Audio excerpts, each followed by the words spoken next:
Are there millions of universes out there? Is that why we exist? And if the universe has a designer, who designed the designer?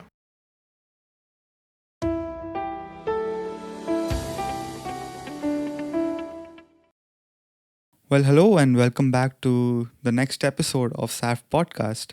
Really excited to have you back, and we're continuing on our series on the fine tuning argument, which falls under the umbrella of the natural theology series. Um, so, before diving into what we have in store today, let me just give you a quick recap of what we spoke about in the previous episode. Previously, we talked about, we took up different examples of like winning a lottery, or what if you were to be shot by 1,000 marksmen, what would be your chances of survival, your chances of not surviving. And through these examples we came to a conclusion that the fine tuning argument is not due to mere chance.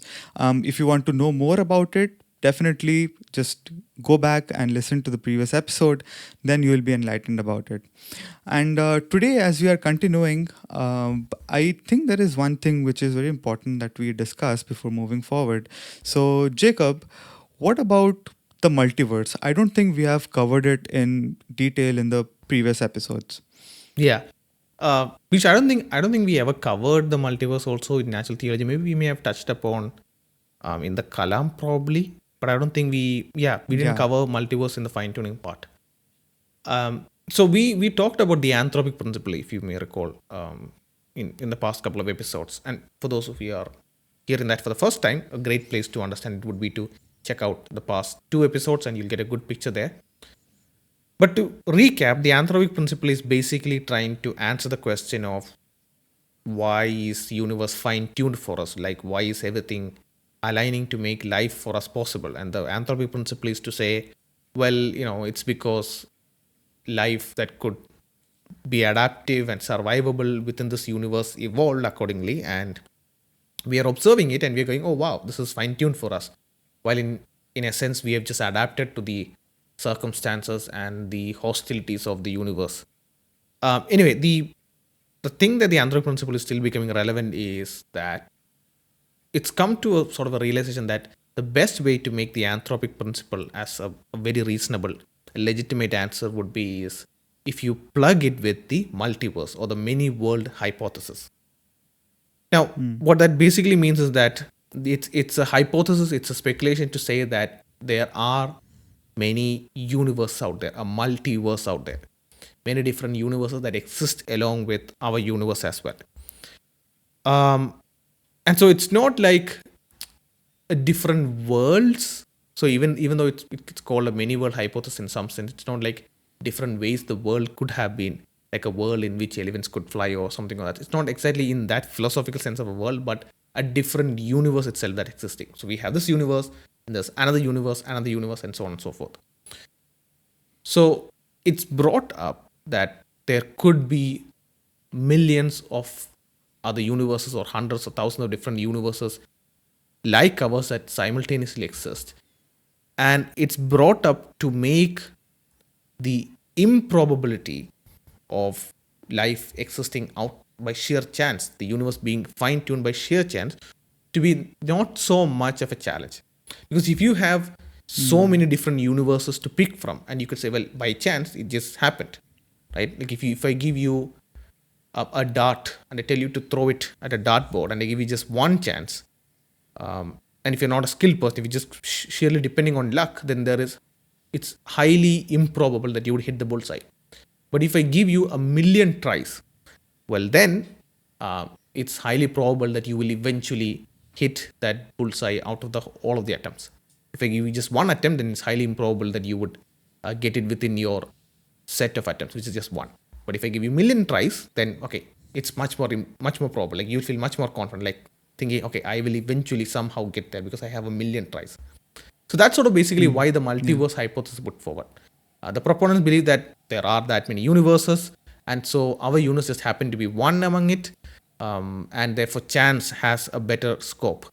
Um, and the the unspoken part of bringing up the multiverse hypothesis is that they acknowledge that the fine tuning of the universe does indeed demand an explanation. And so the explanation that is brought up is that, well, you have millions of different universes, or you have a multitude of universe out there. So yeah, that's what the hypothesis is all about, and its relevance to the fine-tuning argument. Okay, okay. Well, the question which follows is, does the multiverse exist?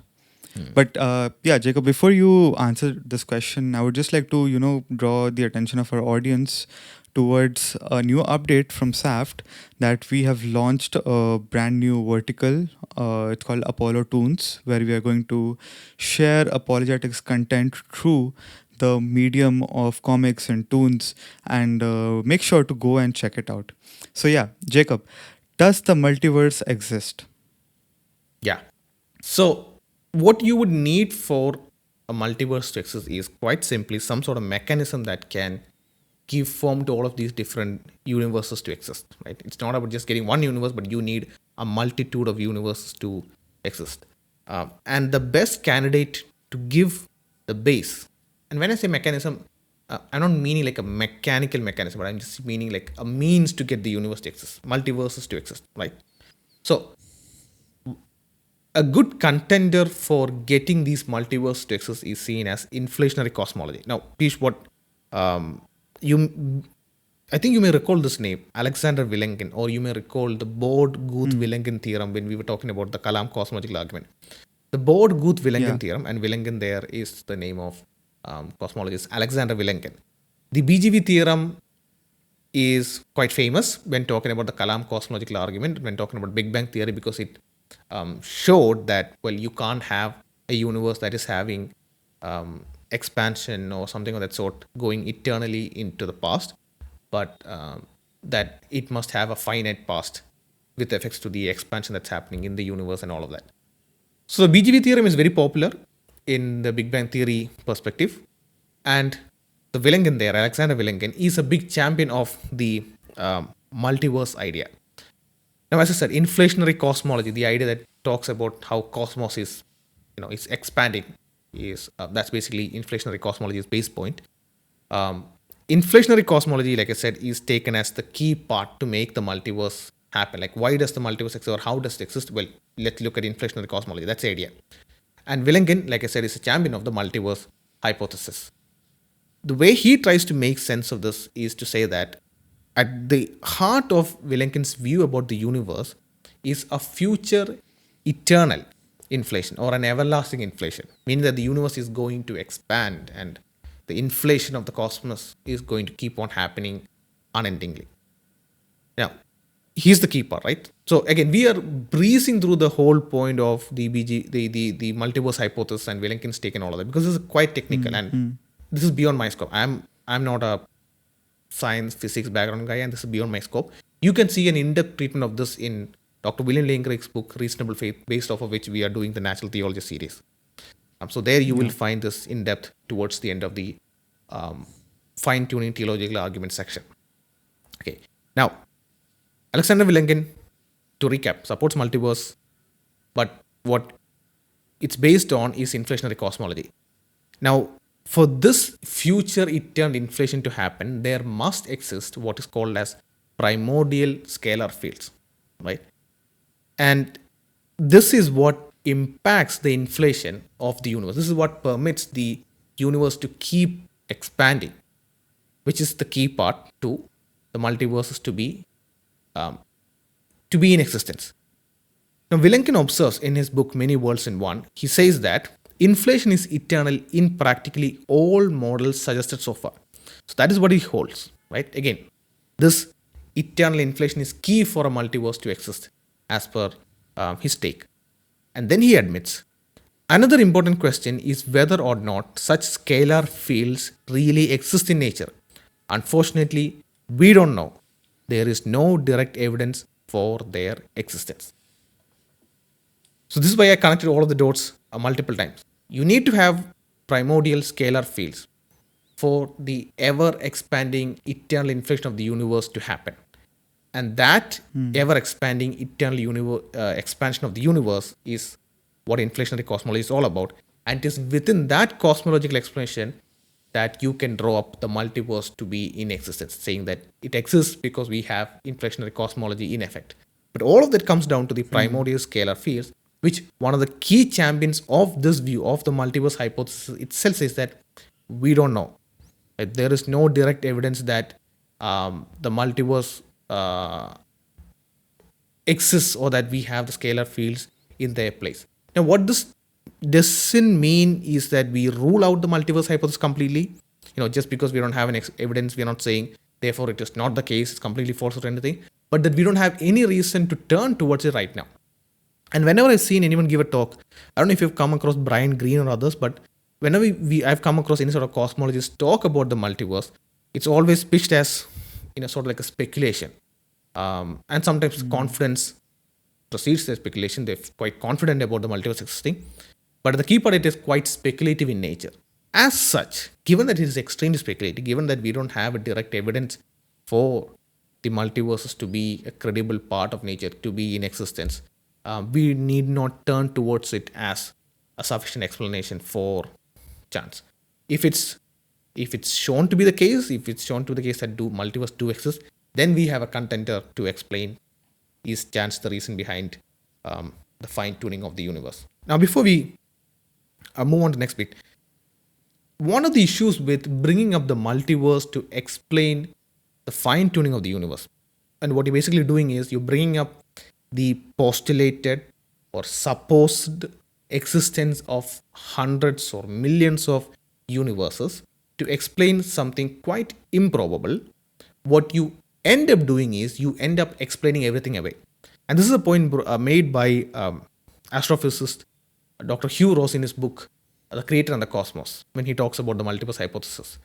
And if you think about it, it's an ingenious point. So what he says is that, well, scientists look at, and atheists would look at the fine-tuning of the universe. They say it's extremely improbable. Well, no worries. It happened by chance because you've got millions of different universes.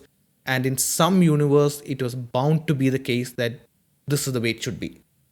You had a million tries to hit the dartboard, and it was bound to be the case that you would eventually land the bullseye in the dartboard, right? So that's the idea.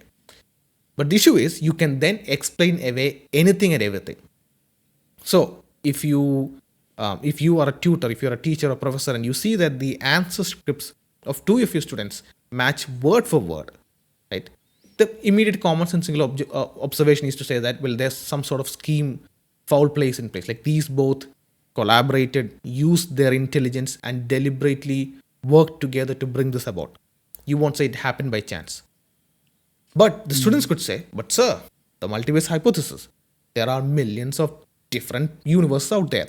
And so it just happened to be that we exist in the universe where our answers happen to match, right? Because you are putting up chance to be an explanation for something extremely improbable, that everything else that is far less improbable should also be explained away equally. Like, we don't see a way to distinguish and say that, the multiverse should all explain only the fine tuning but nothing else. Like, you can take up anything that's improbable and say that we have a million different universes and we just happen to be the one in which this supposed highly improbable event is happening. This supposed highly improbable event of our answer scripts matching, right? I hope that sort of made sense. And that is one of the major issues with the multiverse, because that impacts the way we look at our world. And again, this would impact scientists as well, right? If you say plagiarism about a scientific paper that you're publishing, we could say the same thing. We just happen to be in the universe where my novel, unique, fresh paper just happened to be word for word same to the draft that you had submitted elsewhere, right? And if you support the multiverse, you can't brush that away, because if something as improbable as fine tuning could be the case, well, this is also the case thanks to the multiverse. So I hope that sort of made sense. I just brushed through Huro's point there as well. Yeah, that really makes sense. And thanks. So, with this, we are able to now rule out two options, right, for the fine tuning of the universe. One is the physical necessity, and then the other one is chance. With that, let me just give you, let's just once again reiterate through what the fine tuning argument states. So the fine tuning argument goes like this. Premise 1, the fine tuning of the universe is due to either physical necessity, chance, or design. Premise 2, It is not due to physical necessity or chance, which we just implied, and therefore it is due to design. So, once that we have ruled out these two options, now here's the question which comes to our mind. If the universe is due to design and it has a specific design, then it has a designer, right? So, who designed this designer? This Yeah. is something which definitely comes to our minds. Yeah. Yeah, I mean, this is a rephrasement of the if God created the universe, who created God question. Like that's basically it. But this is coming from Yeah. a design perspective. Like this is coming after you've heard the whole fine tuning part from the designing complexity perspective. The first part is that when we look at the fine tuning argument, we're starting off with the first premise by bringing to the table all explanations that could account for the fact. So there are three explanations. And when we covered Stephen Hawking's quote also, we saw that how he indirectly affirms all three as the place, all three as the possible explanations. So this is the only way the universe could exist, physical necessity.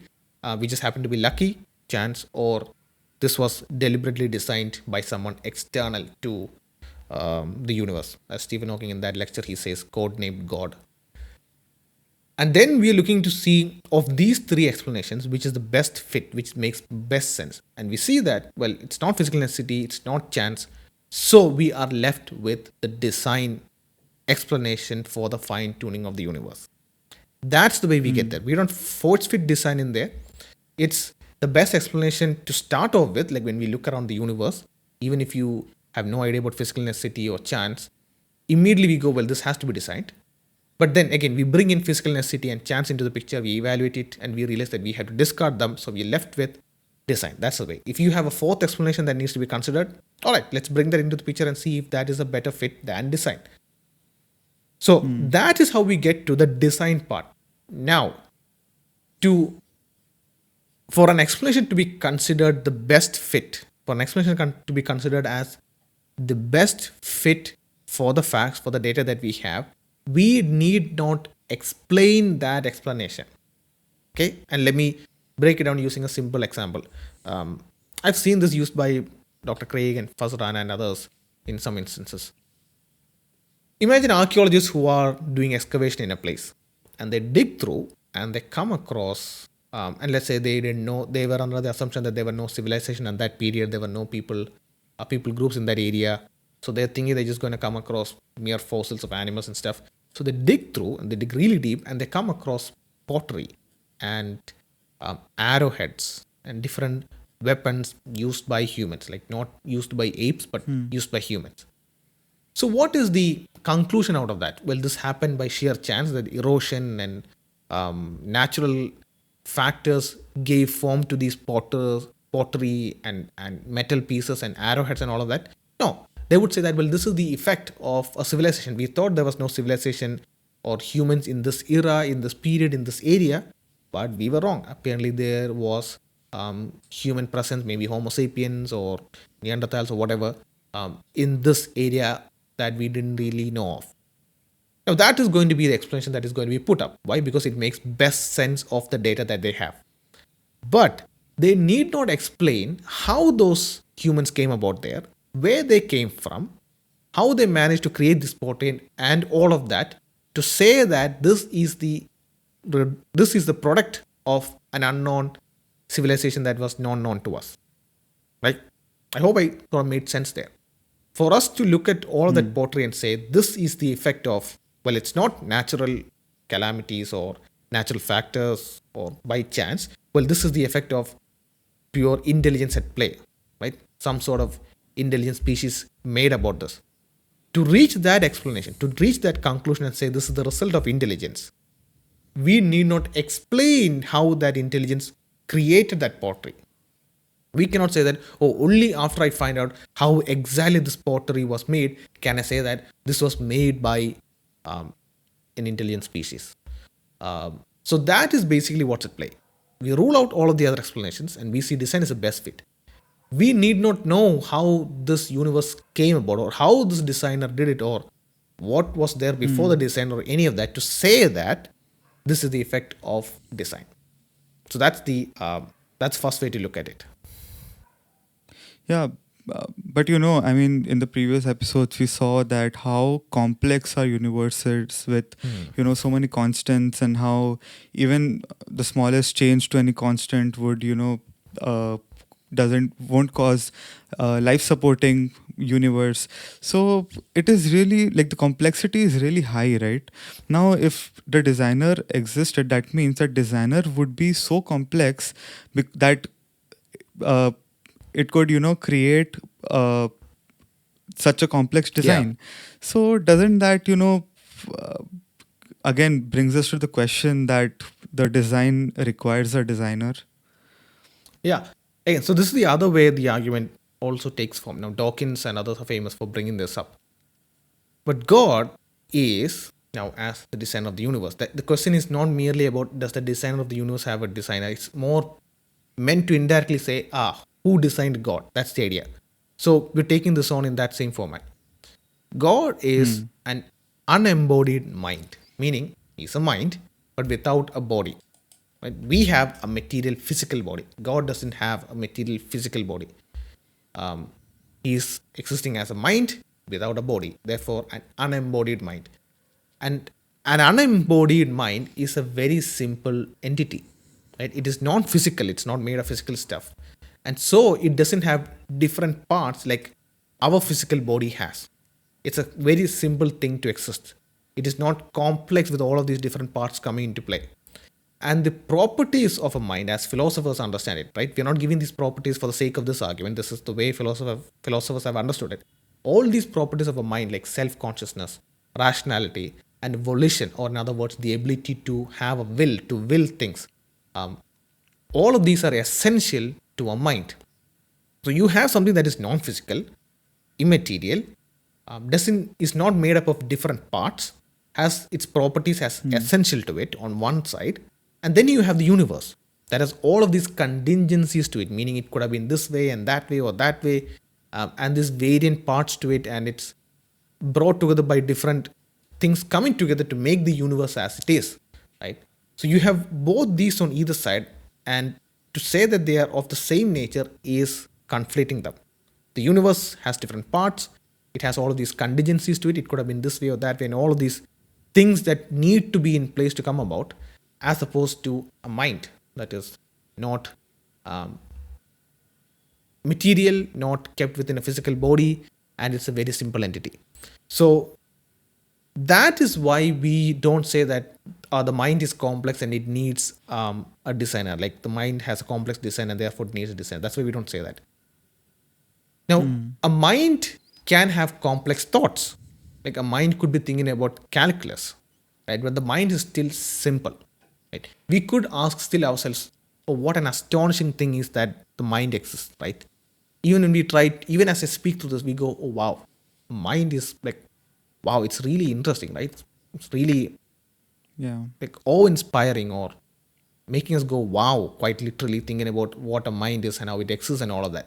But none of that means that it must have a designer by default.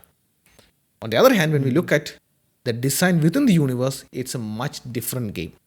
And so that distinguishing factor is the reason why we say that the design of the universe, we Christians, we look at and say that's God, an unembodied mind, non-physical entity, a simple entity, and therefore we don't see any reason to say that therefore it must have a designer, or because the mind has complex thoughts, it is complex. We don't say that, and that can't be held up. Hmm. It can have complex thoughts, but the mind is still simple in that sense, and therefore you can't make the extension from universe complex needs a designer to creator of the universe is also complex, because the creator of the universe, an Yeah. unembodied mind, is not complex, is a simple entity.